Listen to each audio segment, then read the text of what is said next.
আমি এই পতাকাটি তার হাতেই দিব। ঘটনাটি কাকতালীয় নাকি মুত্তাকিমের আহ্বান শুনেছেন তারেক রহমান? ছবিসহ পতাকা প্রতীকী বিজয় নিশান হিসাবে রেখেছেন।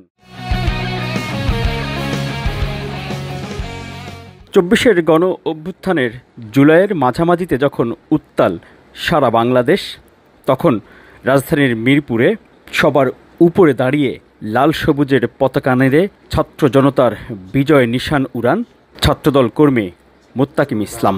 বিভিন্ন রাজনৈতিক দলের কর্মীরা, বিভিন্ন পর্যায়ে মানুষ দেখে আমি ওখানে বসে ফিল করছিলাম যে তারা একটা শক্তি সঞ্চয় করতে পারছে, তারা আবার একটা লড়াই করবে।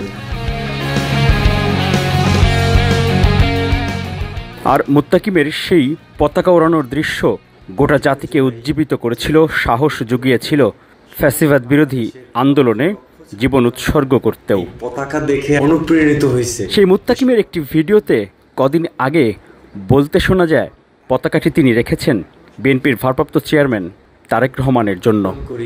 সমগ্র বাংলাদেশের লক্ষ লক্ষ ছাত্র জনতা এই পতাকা দেখে অনুপ্রেরিত হয়েছে।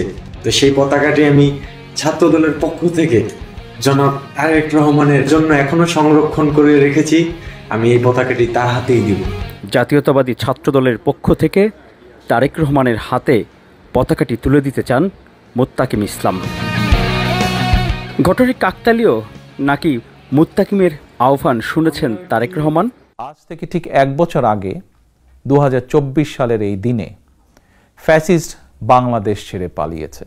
২৪-এর গণ অভ্যুত্থানের 1 বছর পূর্তিতে জাতির উদ্দেশ্যে দেয়া বার্তায় তারেক রহমান মুত্তাকিমের সেই পতাকাটি শুধু নয়, মুত্তাকিমের ছবিসহ পতাকা প্রতীকী বিজয় নিশান হিসাবে রেখেছেন তার সাথে। মুত্তাকিমের সেই পতাকা দেখছে গোটা জাতি, গোটা বিশ্ব। রাহমুক্ত হয়েছে বাংলাদেশ। স্বাধীনতা প্রিয়, গণতন্ত্র প্রিয় জনগণের জন্য দিনটি আনন্দের, দিনটি বিজয়ের।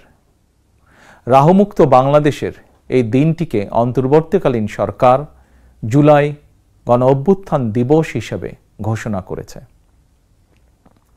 তাবেদার মুক্ত বাংলাদেশের জনগণ প্রতি বছর এই দিনটিকে স্বাধীনভাবে সানন্দে সরকারি ছুটির দিন হিসেবে উপভোগ করবে।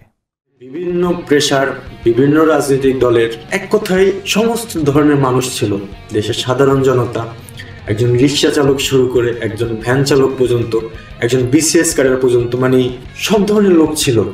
তো আমরা ফ্রন্ট লাইনে ছিলাম, পুলিশ গুলি করছে, আমরা ইট পাক্কেল ছুটছি পুলিশের উদ্দেশ্যে, পুলিশ আবার টিয়ার সেল মারছে, গুলি করছে, আমরা আবার পিছিয়ে আসছি।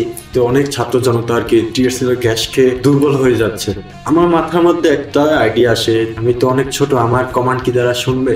তো তখন আর কি তাদের মনের মধ্যে একটা অনুপ্রেরণা দেওয়ার জন্য, একটা শক্তি সঞ্চয় করে দেওয়ার জন্য আমি গুলি খাওয়ার রিস্ক নিয়ে আমার দেশের পতাকা নিয়ে এবং মাথায় পতাকা বেঁধে আমি ওই ফুটওভার ব্রিজের উপরে উঠি।